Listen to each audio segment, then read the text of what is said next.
मैं अकेला इस दुनिया में आया था और एक अजनबी की तरह दुनिया से जाऊंगा। मेरा इतना लंबा जीवन, लेकिन मैं यहां कर क्या रहा हूं मुझे खुद नहीं पता। अल्लाह हर तरफ है, लेकिन फिर भी मैं उनको देख नहीं सकता। शायद मेरी जिंदगी के गुनाह ऐसे हैं। मैं एक बादशाह के तौर पर नाकाम हो गया। मेरा इतना कीमती जीवन नाकाम हो गया। मैंने कुछ नहीं किया, सिर्फ बेबसी और दुख, यही मुझे दिख रहा है। शायद अल्लाह मुझ पर रहम करे। ये लेटर है औरंगजेब का, ये पत्र है औरंगजेब का। अगर आप औरंगजेब के लेटर पढ़ना चाहते हैं, रौकते आलमगीरी, इंटरनेट पे वो किताब है, आपको अवेलेबल हो जाएगी। लेकिन औरंगजेब इतना ज्यादा परेशान, दुखी आत्मा, ऐसे रुखसत हुआ। कहते हैं ना, कर्म काटते हैं, कर्म आएंगे और कर्म तुमको ले जाएंगे। जैसा करोगे वैसा भरोगे। औरंगजेब ने अपनी जिंदगी में बहुत गुनाह किए। शाहजहां से शुरू होता है सिलसिला। 1618 में शाहजहां के घर एक बेटा होता है, तीसरा बेटा, सबसे पहला बेटा, नंबर 1, दारा शिकोह। एक हाथ में कुरान, दूसरे हाथ में गीता। एक महान संत, इतना गजब स्कॉलर। कोई भी जाता था, लोग कहते थे हमारा राजा कैसा हो, दारा शिकोह जैसा हो। दूसरा बेटा शाह शुजा, ठीक ठाक अय्याश। तीसरा औरंगजेब, जिसको शाहजहां बिल्कुल भी पसंद नहीं करता था। तुम निकलो, उसको बचपन से ही बोला कि तुम मिलिट्री एक्सपेडिशन पे जाओ। पिता का प्यार नहीं मिला। और चौथा मुराद बख्श, जो औरंगजेब से बहुत लगा हुआ था। जब शाहजहां मरने जा रहे थे, मतलब जब बीमार पड़े, तब औरंगजेब को यह लगा कि ओहो, दक्कन में था वो भैया गवर्नर वहां का, अब वक्त आ गया है कि गद्दी लेने का। यहां पे शाहजहां चाहते थे, या पूरी जहां जहां मुगल साम्राज्य था, हर कोई चाहता था दारा शिकोह आए। अगर दारा शिकोह आते तो शायद भारत का इतिहास कुछ और होता। लेकिन सर्वाइवल ऑफ द फिटेस्ट, कमजोरों की इस दुनिया में जगह नहीं है। दारा शिकोह बहुत बड़ा स्कॉलर था, एक संत था, एक इंटेलिजेंट आदमी था, लेकिन वो एक वॉरियर नहीं था। वो औरंगजेब था। सेना का सपोर्ट औरंगजेब को हासिल था, बाहर का सपोर्ट औरंगजेब को हासिल था, उलेमाओं का सपोर्ट औरंगजेब को हासिल था। शेख जैनुद्दीन को गुरु मानता था वो। सबसे पहले उसने कहा दारा शिकोह को पकड़ो। बैटल ऑफ समूहगढ़ में दारा शिकोह को हरा के भागा दारा शिकोह लाहौर की तरफ। मैंने दारा शिकोह की पूरी कहानी बताई आपको। आलमगीर नामा पढ़ी अगर आपको औरंगजेब की कहानी जाननी है तो, बायोग्राफी है। अब औरंगजेब ने बोला कि ओहो, लेकिन इधर शाह शुजा बोला क्या, हा, औरंगजेब ने भले ही दारा शिकोह को हरा दिया है, लेकिन गद्दी पे तो शाह शुजा बैठेगा। पूरी तैयारी कर ली, सिक्के के सब छपवा दिए, सरऊ आए बैठने। लेकिन पहले इलाहाबाद के साइड पे कब्जा किया शाह शुजा ने। हालांकि बहुत ही एक वीक था वो, बहुत ताकतवर नहीं था। औरंगजेब ने इग्नोर ही कर दिया कि भाई इसका क्या बोलेंगे, ये तो ऐसे 2 मिनट में इसको हरा देंगे। पहले दारा शिकोह को पकड़ो, वो मेन कंटेंडर है। मुराद बख्श का क्या हुआ? चौथा भाई मुराद बख्श, जो सबसे छोटा था, औरंगजेब ने बड़े प्यार से पुचकारा था और मुराद बख्श को। मुराद बख्श ने कहा कि आखिरी सांस तक आपका साथ दूंगा, और दिया भी। और मुराद बख्श ने औरंगजेब का पूरा साथ दिया। बदले में औरंगजेब ने क्या किया? मुराद बख्श को कैद करवा दिया और मरवा दिया। बचे शाह शुजा और दारा शिकोह। दारा शिकोह को लाहौर गया मारने, लेकिन पहले शाह शुजा से तो निपट ले, क्योंकि धीमे धीमे शाह शुजा बढ़ता जा रहा था। तो इधर औरंगजेब शाह शुजा से निपटा, खत्म किया। शाह शुजा भाग गया अराकान, 1661 में मौत हो गई।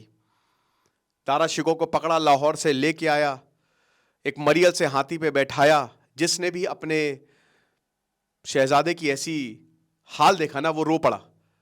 लोगों को कहा मारो पीटो, मल मूत्र त्यागो इस पे। और उसके बाद बहुत टॉर्चर करके उसका सिर धड़ से अलग करवा दिया। और औरंगजेब का कोई भी प्रतिद्वंदी नहीं था।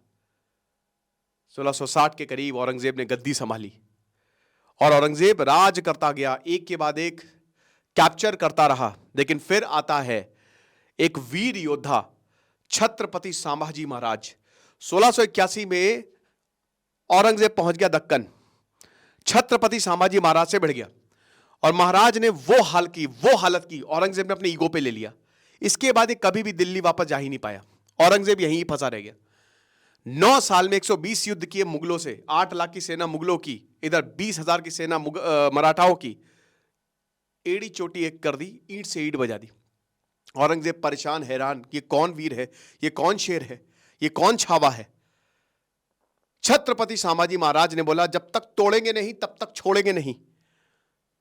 लेकिन अनफॉर्चुनेटली वही है ना कि हमको तो अपनों ने धोखा दिया, गैरों में कहां दम था, अपनी कश्ती वहीं डूबी जहां पानी कम था।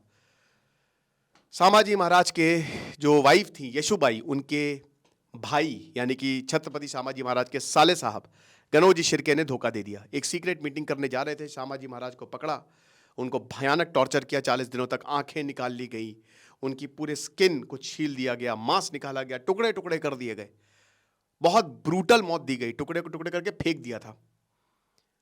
40 दिनों तक यहां पे टॉर्चर किया था छत्रपति संभाजी महाराज से। उनसे 3 शर्तें थी औरंगजेब की कि बादशाह मानो, खजाना दो अपना सारा का सारा, और इस्लाम कबूल करो। छत्रपति संभाजी महाराज ने बोला तुम अपनी लड़की भी दोगे ना, तब भी नहीं करूंगा। एक और कहानी है, औरंगजेब ने अपनी आलमगीरनामा में वो लिखता है कि औरंगजेब कहता है कि अपने बच्चों पे कभी भरोसा मत करना और अपने बच्चों को कभी लाड़ मत देना, वो तो कभी तुम्हारे सगे नहीं होंगे। और ये सच भी हुआ।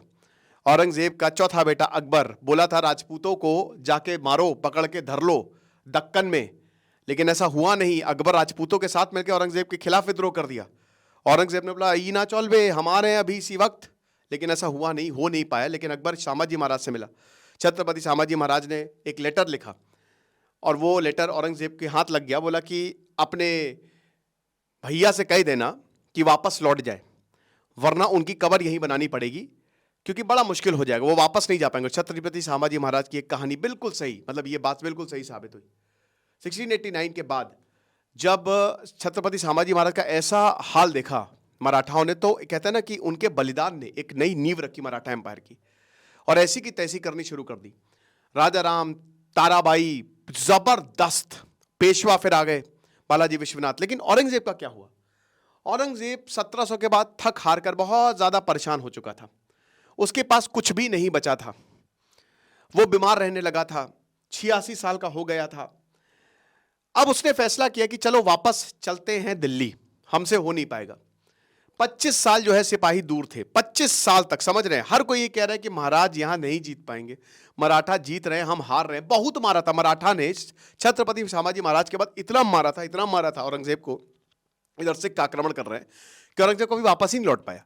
और आपको बता दूं कि सिपाही मजाक उड़ाते थे औरंगजेब का, बूढ़ा हो गया था ना, क्या करेगा वो औरंगजेब नहीं था जो दारा शिकोह के समय था, बूढ़ा हो गया था, मजाक उड़ाते थे, है ना, कि ये इसीलिए बहुत पछताता था जब औरंगजेब मरा। He was full of guilt, उसके अंदर इतना पछतावा था, उसने अपने बेटे आजम खान को ये लेटर्स लिखे हैं, है ना। तो अब क्या हुआ कि उसने कहा चलो दिल्ली वापस चलते हैं। बीजापुर पहुंचा, बीमार पड़ गया, 6 महीने तक वहीं रहा, जा ही नहीं पाए दिल्ली वापस। फिर अहमदनगर पहुंचा, वहां पे भी बीमार पड़ गया। आजम खान देखने आया पिताजी को, लेटर पढ़ के तो देखा कि बहुत ही कमजोर हो गए हैं पिताजी, अंगूठियां बोझ लग रही हैं, बड़ा मुश्किल हो गया है। औरंगजेब एकदम पीला पड़ गया, खून का एक कतरा नहीं, परेशान हैरान। आजम खान बोलता है कि अब तो पिताजी रहेंगे नहीं, लेकिन औरंगजेब ये नहीं चाहता था उसकी मौत की खबर फैले, क्योंकि लड़के लड़ मरेंगे। और अल्टीमेटली मुआजम खान शाह आलम ही जीता। औरंगजेब के बाद तो पूरा मुगल साम्राज्य खत्म हो गया। फिर औरंगजेब को भी पता था कि अब मैं मरने वाला हूं। औरंगजेब ने कहा कि मेरी जो शव है, मेरी जो लाश है, उसमें कोई डांस वांस नहीं, शाही जनाजा नहीं निकले। वो उसकी आखिरी ख्वाहिश थी औरंगजेब की, कुछ नहीं, कोई गाना बजाना नहीं, यहीं पे जहां मैं मरूं वहीं पे दफना देना। औरंगजेब का ये भी ख्वाहिश थी कि मैंने टोपियां सिलने का बहुत शौक था, टोपियां सिलता था, तो ये टोपी सिल के मैंने 4 रुपए कुछ आने कमाए हैं, इसी पैसे से ही मेरा दाह संस्कार किया जाए। और कुरान बेची, कुरान लिखी थी और उसको बेची थी, उससे 305 रुपए मिले मुझे, वो गरीबों में बांट देना। और फिर जब मरा 11 मार्च 1707 में, तो यही हुआ। औरंगजेब ने कहा था कि मेरे ऊपर कोई ऐसे, मतलब शेख जैनुद्दीन के बगल में ही, औरंगाबाद अब उसको संभाजी नगर कहते हैं, जो इनके गुरु थे, उनके बगल में ही इनको दफनाया गया। लेकिन औरंगजेब ने कहा था कि मेरी लाश पे जो मेरी कब्र है, चबूतरा बनाना, कोई इमारत ना बना देना, और खुला रखना, ताकि मैं खुले आसमान से अल्लाह को देख पाऊं, उनका दीदार कर पाऊं। लेकिन शायद मेरे कर्म ऐसे हैं कि अभी होगा नहीं, मेरे पास कुछ नहीं, मैं बदनसीब हूं, मेरा पूरा जीवन व्यर्थ है। ऐसी ऐसी बातें औरंगजेब ने आखिरी वक्त में बोली थी। वॉज फुल ऑफ गिल्ट, पूरी तरीके से औरंगजेब टूट गया था अपने आखिरी समय में।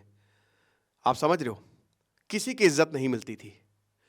और उसके बाद यही हुआ, औरंगजेब के बाद पूरा मुगल साम्राज्य बिखर गया और मराठाओं का जन्म हुआ। तो यही है, जैसा करोगे वैसा भरोगे। अगर आप ऐसी कहानी और सुनना चाहते हैं तो मुझे बिल्कुल कमेंट बॉक्स में बताएं। Thank you so much.